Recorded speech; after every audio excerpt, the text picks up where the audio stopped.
آیت نمبر 69 وَلَقَدْ اور البتہ تحقیق جات آئے رسولنا ہمارے بھیجے ہوئے، رسول جمع کس کی؟ رسول کی، نہ ہمارے بھیجے ہوئے، یا کہہ لیں ہمارے قاصد، البتہ تحقیق آئے ہمارے بھیجے ہوئے، کس کے پاس آئے؟ ابراہیم کے پاس، بالبشرا خوشخبری کے ساتھ۔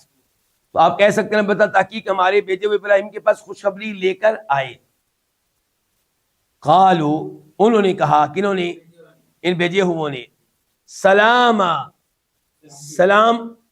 کرتے ہم، سلام کرتے ہیں، یہ بریکٹ میں ہو جائے گا، کیونکہ سلام اصل میں کیا ہے؟ نسلم سلاما، سلام اصل میں کیا ہے؟ نسلم سلاما، تو کیا ہے؟ ہم سلام کرتے ہیں۔ قال اس نے کہا، کس نے؟ ابراہیم السلام نے، سلام سلامتی ہو تم پہ، یعنی کہ یہاں پہ لفظ محذوف ہے، سلام علیکم، تم پر بریکٹ میں ہوگا۔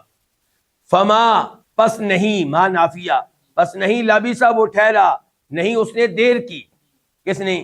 ابراہیم علیہ السلام نے، ان اس بات میں کہ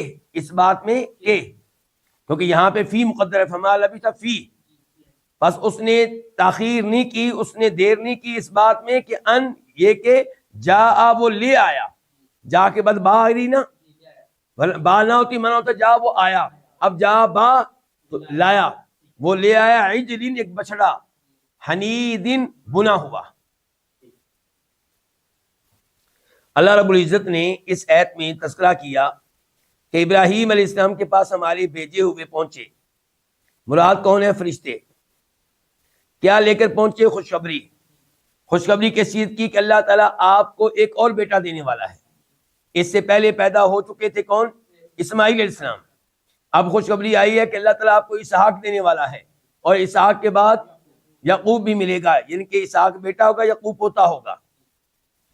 قالو تو انہوں نے آ کر کہا، فرشتوں نے، سلامن، گفتگو کا آغاز کیسے کیا ہے؟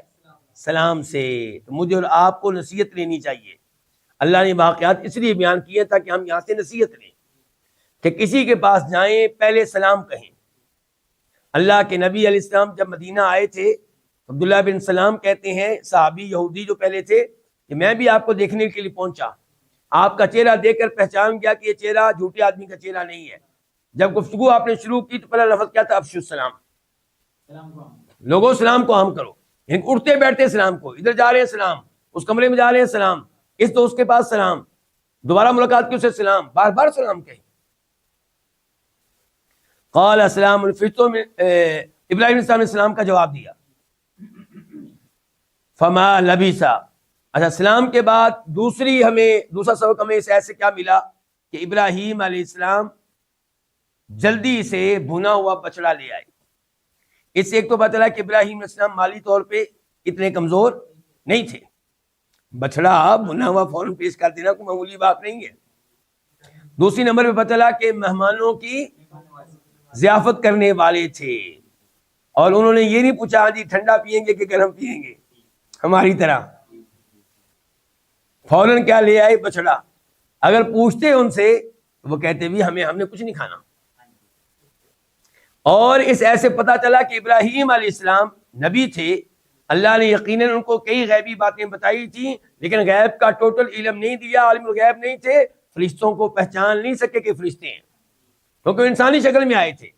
یہ سمجھتے رہے کہ انسان ہیں، ورنہ کبھی بھی بچڑا ذبح نہ کرتے۔ بچڑا ذبح کرنا، اس کا گوشت بنانا، اسے بھوننا، اتنی محنت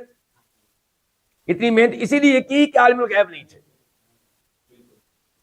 ابراہیم علیہ السلام عالم الغیب نہیں تھے، اسی لیے اپنے بیٹے اسماعیل السلام کی گردن پہ جب چھری چلائی تو بہت بڑی قربانی تھی ان کی۔ اگر آپ کا عقیدہ یہ ہے کہ وہ عالم الغیب تھے تو پھر بیٹے کی گردن پہ چھری چلانا کوئی کارنامہ نہیں ہے، پھر کوئی کارنامہ نہیں بنتا۔ ابراہیم علیہ السلام عالم الغیب نہیں تھے، آگ میں ڈالا گیا تو اللہ سے دعائیں کر رہے تھے، اور اللہ کی راہ میں بہت بڑی قربانی دی ہے کہ آگ میں ڈالے جانے کو برداشت کر لیا، لیکن توحید پہ کمپرومائز نہیں کیا۔ اور اگر آپ کا عقیدہ یہ ہے کہ عالم الغیب تھے تو پھر کوئی قربانی نہیں بنتی، ان کو پہلے ہی پتا تھا آگ مجھے نہیں جلائے گی۔ تو جو عقیدہ رکھتے ہیں کہ انبیاء کرام عالم السلام عالم الغیب ہیں، وہ اپنی طرف سے سمجھتے ہیں کہ ہم ان کو عزت دے رہے ہیں، جبکہ نہیں، اس سے ان کی شان میں کمی کرتے ہیں۔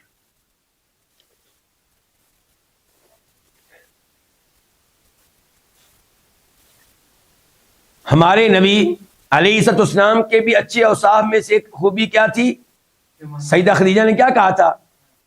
وہ ابھی تذکرہ میں نے کیا نا، جب پہلی وحی نازل ہوئی آپ پریشان ہوئے، انہوں نے آپ کو حوصلہ دیتے ہوئے آپ کی خوبیاں شمار کی۔ ایک یہ تھی کہ وَتَقْرِي الضَّيْفَ، آپ کی خوبیوں میں سے ایک عظیم خوبی یہ ہے کہ آپ مہمانوں کی مہمان نوازی کرتے ہیں۔